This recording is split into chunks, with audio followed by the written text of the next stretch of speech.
Hello everyone. Today we'll be doing a new chapter and unlike it is related to electricity, we were doing electrostatics, but right now we'll be moving to ray optics.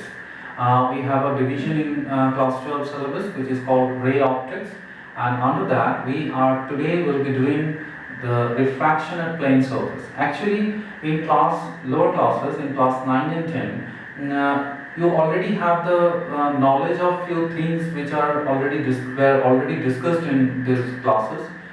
So I even asked you to watch other videos of accenters for related to class 10's refraction of light at plane surface. I hope you have already watched them, those videos. And from there, based on the concepts you have gathered from watching those videos, I'll be doing today's class. So I won't be going very details of it which were already there in those videos. So I'll be doing something which are extra and that we have to know for this particular class 12 as well as for the entrance and your boards and everything. Okay, so let us start with a very important thing that governs the complete refraction, and that is obviously the Snell's law. We'll start with that. Okay, so keep your class book copy ready. Okay, and we are starting this class now. You already know what is the first law of refraction, and the incident ray, the point of incidence, and the refracted ray, they all lie in the same plane. As well as there is a second law which is commonly known as Snell's law, which states that for a particular pair of media and for a particular color of light, the wavelength should be fixed or constant. The ratio of sine of angle of incidence, which is marked as I in the diagram.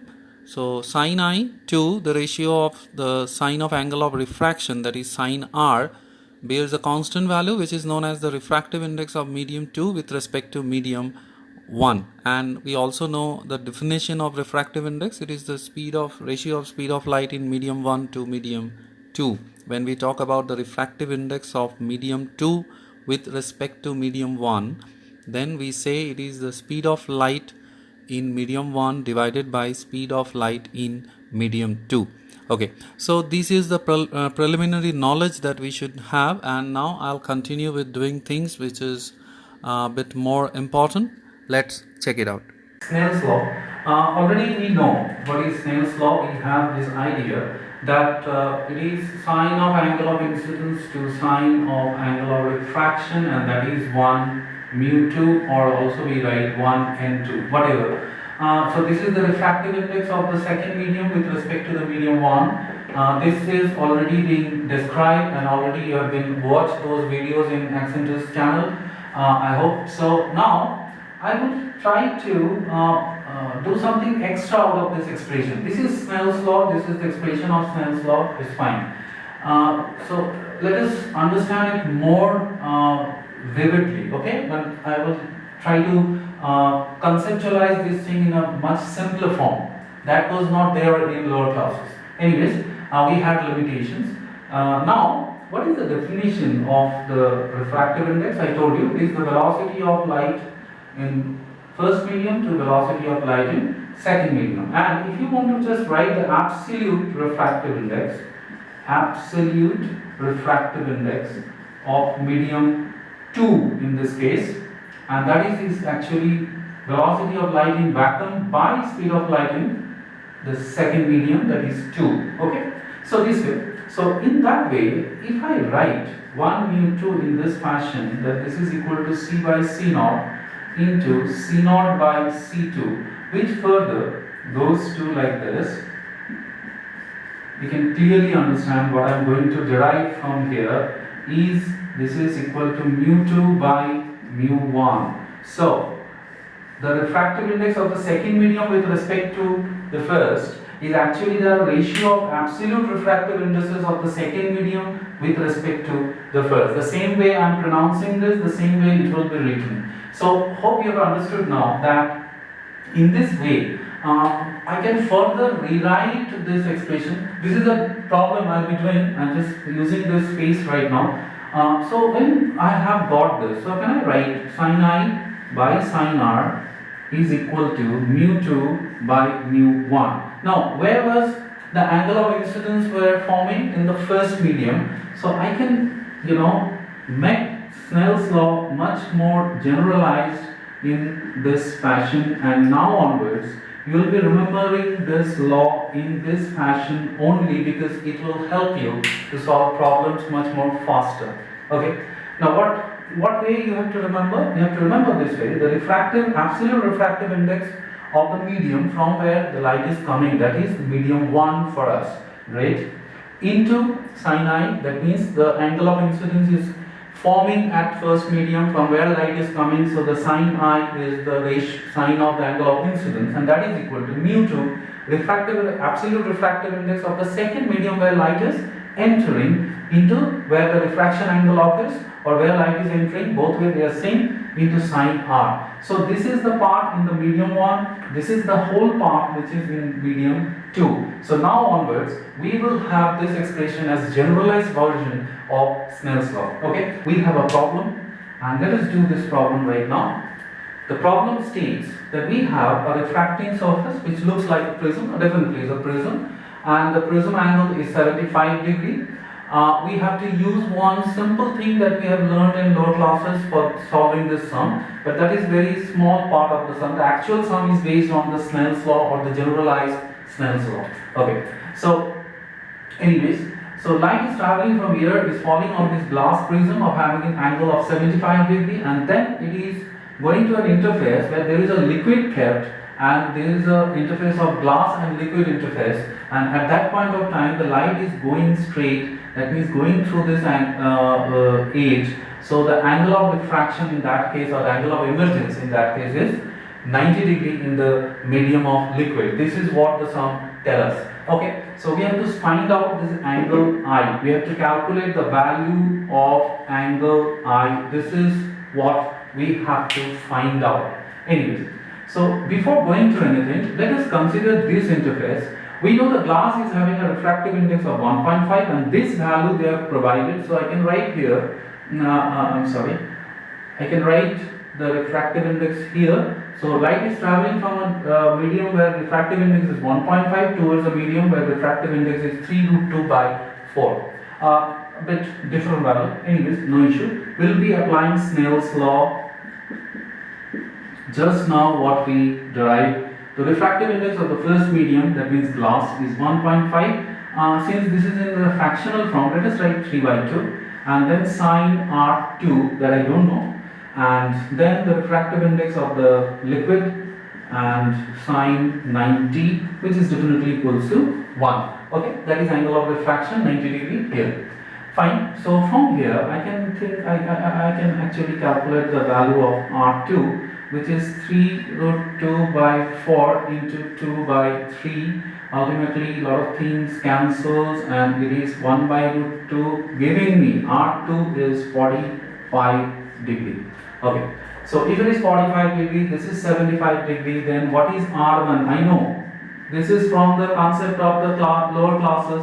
You remember angle of prism is equal to the sum of the two refracting angle within the prism. So from here we can definitely find out what is R1, which is nothing but 30 degree, just subtraction.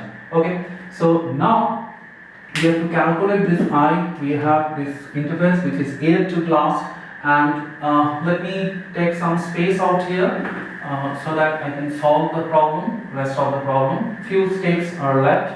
Hope you have understood what I am going to do right now. So you see, when we write Snell's law in this fashion, in this way, it's becoming much more easier for us to see things. Okay, this is for first medium, this is for second medium, everything is separated. Anyways, so let us solve. We'll go for this interface, air to glass. So air is having a refractive index 1, sin I is equal to 1.5, which is glass, and sin R1, which is 30 degree.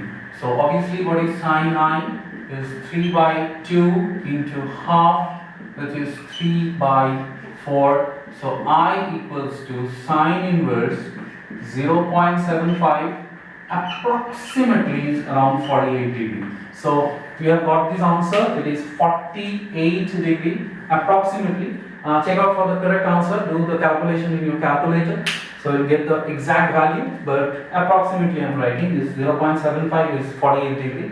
So this is the way, you see how we can utilize this generalized expression while solving problem much more easier than before. Okay. Now we'll study the factors of deviation of light ray of single color, monochromatic, through a prism, a triangular faced prism, and the deviation that occurs. That is the diagram. You already have gone through this, as I told you to do see the Accentus videos for class 10 refraction of light at plane surface.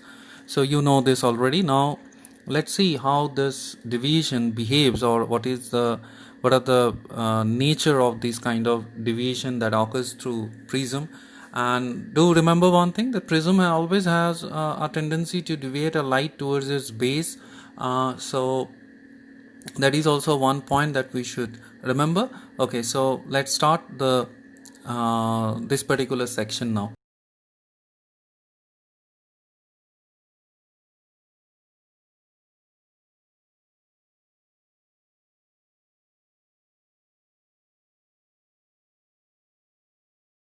First of all, we are aware of this expression long back in lower classes. We did this delta equals to I plus E minus A, where I is angle of incidence at the first surface of prism, E is angle of emergence in the second surface of prism, and A is angle of prism, which is the top angle of the vertex angle.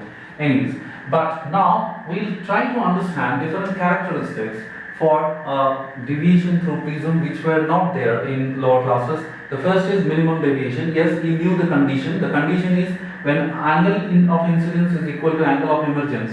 Correspondingly, R1 equals to R2. That means within the prism, whatever refraction angle occurs, and then only we say that delta minimum is 2I minus A, because if I assume this everything to be I, then this will become 2I, and from there we are getting a very interesting thing, that is I equals to delta minimum plus A by 2. Similarly, if we assume this, that R1 is equal to R2 equals to R, then what I can say, the refractive material of the prism, if it is mu2 absolute and mu1 is the first, here, then I can write mu1 sin I equals to mu2 sin R, and mu2 by mu1 is 1 mu2, that is refractive index of the prism with respect to air. Alright, so 1 mu2, and 1 mu2 equals to sin I by sin R, which gives me I equals to this. So sin delta m plus A by 2 by sin A by 2. This expression, this expression, this expression, these are very important to solve the problems that usually comes in our board exam. I am doing this class related to boards only. It's not related to entrance. We'll do it later. So these concepts, these expressions are very much essential to fetch good amount of marks in board exam. Okay.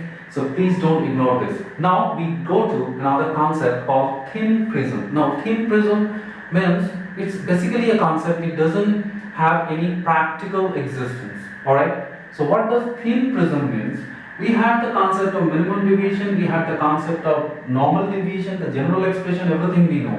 What thin prism is, we are saying that all the angles are limiting, means all the angles are small. So if I tends to 0, you know sin I tends to I. So if I tends to 0, even this tends to this, del m plus A by 2. Sin A by 2 tends to A by 2. So 1 mu2 I can write del m plus A by A. If I divide these two, I'll get this result. Sure, great. So what del m now equals to, you can see it is A, we can take common, then 1 mu2 minus 1, that is refractive index of the material of the prism, or the thin prism, minus 1, and this is the expression for the deviation, or minimum deviation that occurs through a thin prism. Again I am telling you, thin prism is a concept, it practically doesn't exist. Okay, what exists is this one, and this is just a mathematical approximation which actually there, because we have some theoretical deductions which are based on the different mathematical principles, and then the scientists, they wanted to see that how these concepts are applicable when we have limiting angle, and that's why they brought this concept of thin prism. Alright, so this is related to the board. Now I'll do few sums based on boards and based on these concepts that we have already learned. Alright, so let's go for the next part. Let's do two problems based on deviation through prism. First we'll concentrate on problem 2, that is what they have said, that a ray of light is passing normally through a prism, and they are saying that it's finally getting emerging with an angle I2. The internal angle of refraction is R2. So they have asked us to find this delta. I mean, the deviation that we suffered is delta. So they have asked us to find out what is the refractive index of this material of the prism. This is the sum. Obviously, we have to understand that we have to calculate everything related to the given terminologies like R2, I2, delta, A, and everything. Alright. So let us start. Now, this is a point where the refraction is occurring, and suppose if this is air and everything is mentioned. So if this is having a refractive index of 1 mu 2, then what I can say is that sine I2 by sine R2 is equal to, it is traveling from denser to rarer, so we write opposite way. Otherwise I have to write 1 by, so you know that, I guess. So fine. Now we have to calculate delta. Fine enough. So we have to know what is I2, we have to know what is R2 even. Now you see, delta is I1 plus I2 minus A. Okay. Now I1 is 0, so this is this. So what is I2, I can say, is delta plus A. Alright. And what is R2 is definitely A, because the first angle of refraction R1 is 0. So R1 plus R2 is A. So R2 is A. So now I can rewrite here. Let's say I am doing it here. So what I can say, sine delta plus A by sine A is equal to 1 mu 2. You see, everything is based on either the angle of prism or the angle of deviation, and this is a relationship that they wanted us to find out, and we have got the answer. Okay, so this is a simple application of deviation through prism. We have understood how to process this. Always remember, for denser to rarer, we write, if you want to write 1 by 1 mu 2, then you can write sine R2 by sine I2, the normal procedure. But if you want to write in opposite, then use this as in the numerator and this in the denominator. Okay. So let us now do another problem which is also very interesting, which is saying now that there is a thin prism. This sum relates to thin prism. Okay, so we have a thin prism of angle 30 degree, and the ray of light is normally incident on one face. So it is going straight. If this is 30, this is 90, this is 60, so again this is 30. So angle of incidence for the second surface of refraction is 30 degree. And if it is a thin prism and the refractive index they have mentioned is 1.5. Okay, so if it is so, then we have to know what is the, we know the angle of prism, but what is the critical angle we have to understand, because the angle of incidence here, I mean the refraction in the second surface, it is 30 degree. So I have to see first of all whether this 30 degree is critical or not. Okay, critical angle, you know. Again I'll come up with other problems of critical angle, but first of all, you can just find it out, and you know what is that? That sine IC is 1 by 1 mu 2.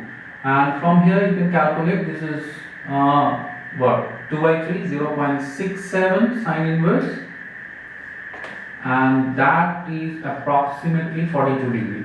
This is usual for glass, you know already. So 30 degree is less, so we do not have any problem. We have to solve this. So what next? We have to go for the thin prism, and for thin prism, what we have to calculate the angle of emergence, right? And angle of emergence want to know, and what we can say, we can write sine 30 degree. Okay, but angle of emergence is very important here. So what I can say here is, let's do like this. Okay. Angle of prism I know is 30 degree. Since these two are equal because R1 is 0, so this whole thing is 30. So if we apply something like this, that delta and everything, then I is also 0. So what I can say about delta? Delta, do they ask for delta? No. Okay, fine. So we don't think about delta.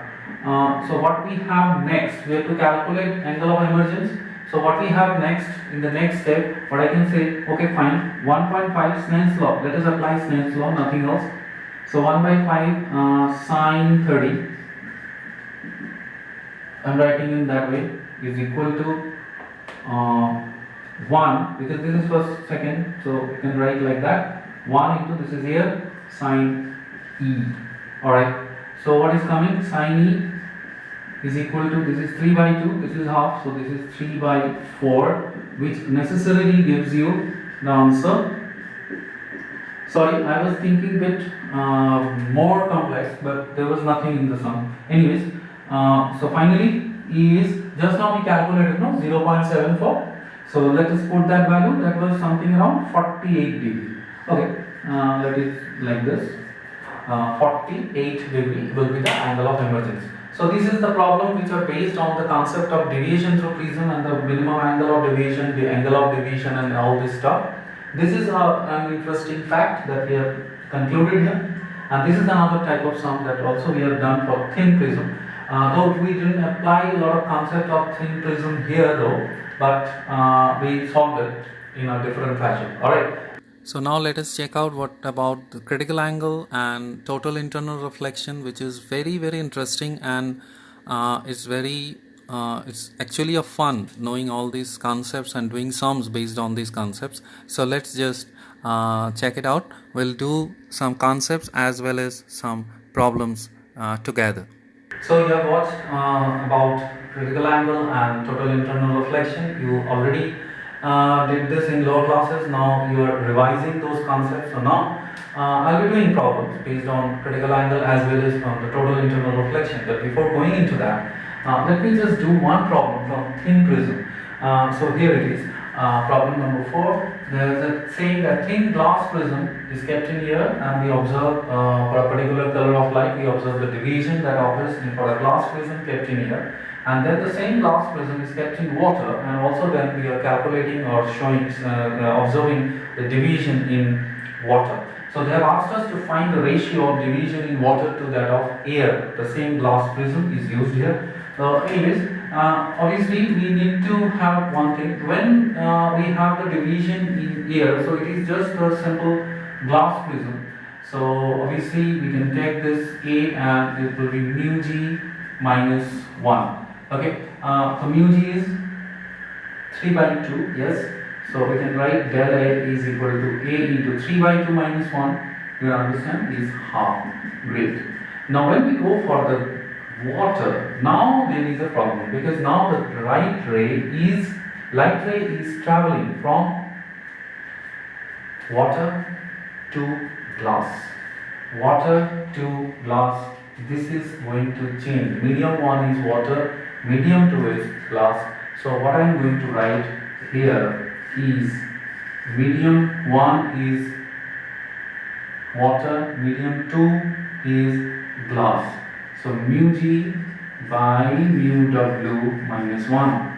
And eventually, what is mu g? 3 by 2. What is this? 4 by 3. So this is basically 9 by 8 minus 1, which will give you A by 8. So if you take the ratio, it is A by 2 and that is A by 8. So if you do delta W by delta A, then you are getting it is 4:1. Alright. So answer is 4:1. You can see del W divided by del A. So it is 1 by 8 divided by half, which is 1:4. Sorry. So this way you can calculate, it's very easy. Now let us go do some problems in total internal reflection. So now we all know about the thin prism, deviation through prism. Now we are moving into the fact of total internal reflection. Though I did a problem based in thin prism, before I actually start this total internal reflection and critical angle, but I thought that we should do another problem based on thin prism. Anyways, so now we have the real problem, problem 5, what they are saying that we have to calculate the limiting angle of incidence for which there will be a grazing emergence. We call it grazing emergence. Grazing, because the light is traveling through the edge of the prism, so we call it grazing emergence. So we have to find a limiting value of this kind of prism of 60 degree angle, and the refractive index is 1.524. So we have to calculate I. Okay, let's see how we can proceed this. Very simple. What we have is here that we have to first calculate this C, and we know that sine C means, since it is a critical angle, since we have a grazing emergence, so sine C is equal to 1 by this, that is 1 by 1.524. If you calculate, then C will come around 41 degree. So C is 41, then R is 60 minus 41, that you can understand, which is 19 degree actually. And now you are easily can find out using the generalized Snell's law, which is this. This is the first surface, air to glass. So this is 1.524, and we have to calculate I. Sine R we know. So sine I is equal to sine 19 degree into 1.524. You calculate this, you'll get the value approximately 29 degree, I guess. This will be the answer that will come for this particular problem.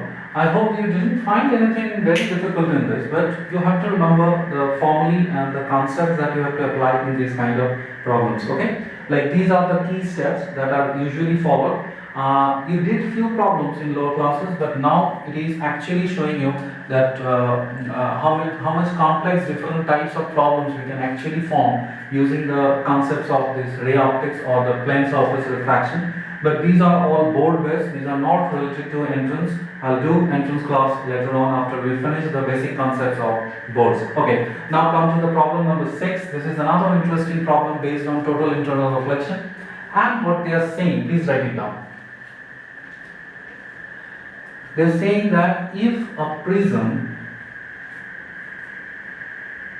is having no emergent ray after refraction, then prove that angle of prism is at least greater than twice the critical angle of the substance of the prism for that particular medium. Okay, so this is it. And for this kind of peculiar thing that they have asked us to prove that angle of prism is greater than twice that of the critical angle of that particular prism, let us take an extreme thing, that is, this angle of incidence, if it is 90 degree, that means like here we had a grazing emergence. Similarly, if we can have a grazing incidence like this, let us draw it like this. If I am taking a path of light till here, then it is going like this, and then it will move out or something, whatever. I mean, what I am trying to say is that I1 is 90 degree. Okay, and then we will find out. So this is R1, this is R2, this is angle of prism, and maybe, so what I can say about the first surface, we can say that n, say the refractive index is n, is equal to sine 90 by sine R1. Therefore, and since this is a critical angle, I can understand that 1 by sine R1 is equal to n. Therefore, I can say that R1 is equal to theta c. That is quite obvious because this is the usual representation of refractive index and the critical angle, the relation between refractive index and critical angle. Okay, so we have this. Great. Now what next? The next is obviously this particular fact that if this is equal to theta c R1, then the R2, again if we have this 90 degree, because this is quite obvious that if we can have this no emergent ray, this is the maximum limit, after which the light will actually get inside this, which is called no emergent ray. Okay, but there we have an emergent ray. So similarly you can say for the second surface it is also equals to theta c, and eventually A is equal to R1 plus R2, which is equal to 2 theta c. So this minimum thing can occur when A is equal to theta c. If A is greater than this twice of the critical angle, then what will happen? This surface will definitely undergo total internal reflection. So therefore, I have proved, or rather we have proved, that if this is the condition we can check, then there will be no emergent ray through the prism. Okay, so you see these two are two different tests. This is something and this is something different. Do remember this logic. This will help you in entrance. You have to remember this kind of situation that it can also occur in real life. So hope you have understood. Now we'll go to a very simple thing called real depth and apparent depth. Let's check it out. Watch this sequence carefully. This will help you to understand the concept of real depth and apparent depth when something is placed inside a denser medium and is viewed from a rarer medium, optically rarer medium. Watch this carefully, and then I'll come up with a problem to describe more about this real depth and apparent depth concepts. And also I request you to watch the previous videos that this channel has already for class 10. That also will help you a lot to understand the concepts properly. Okay, so now let me explain you more details of the real depth and apparent depth through board work.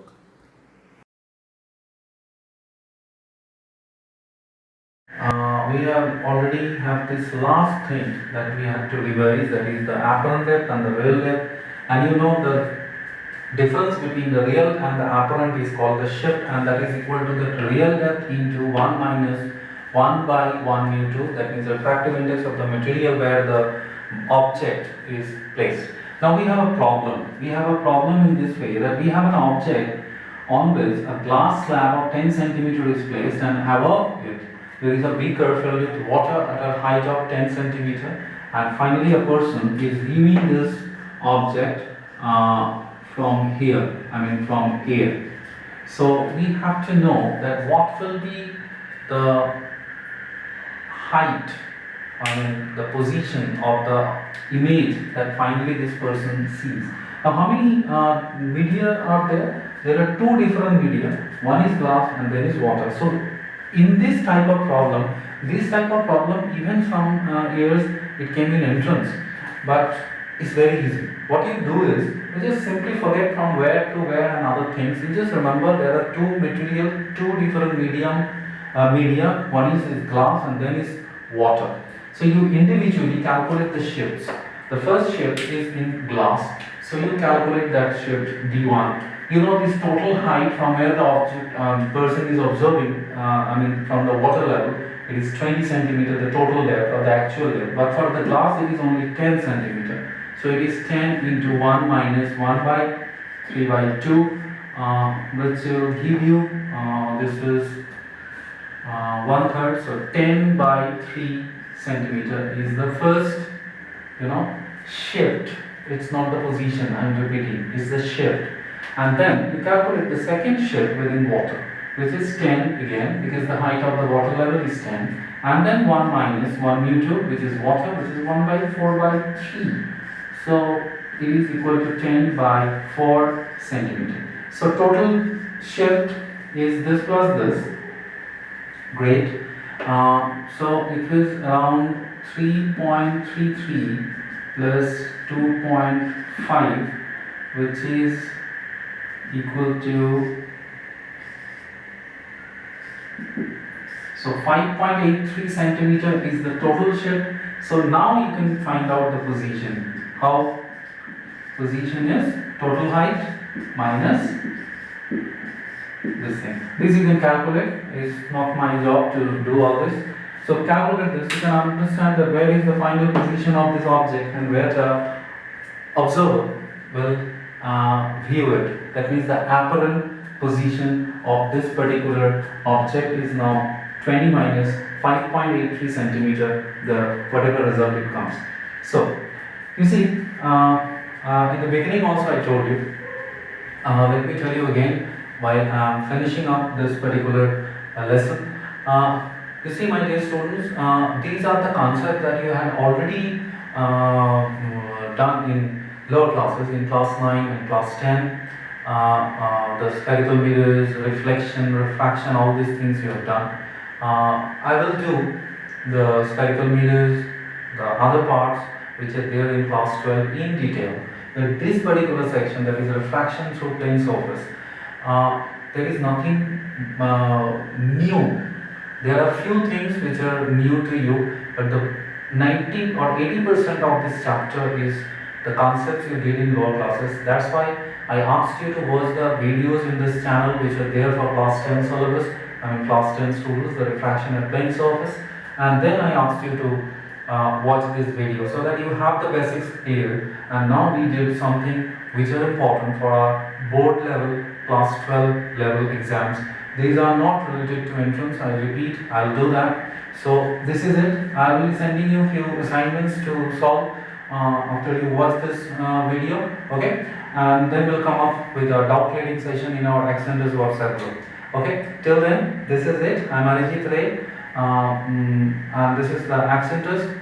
So hope you have understood. Now it's your turn. Sit back with your textbook, revise all this, watch all these videos, including this, and then make your concept ready. Then we'll do a class for entrance and we'll do solve our doubts in our WhatsApp group. Okay, till then, bye bye. Stay safe, stay productive.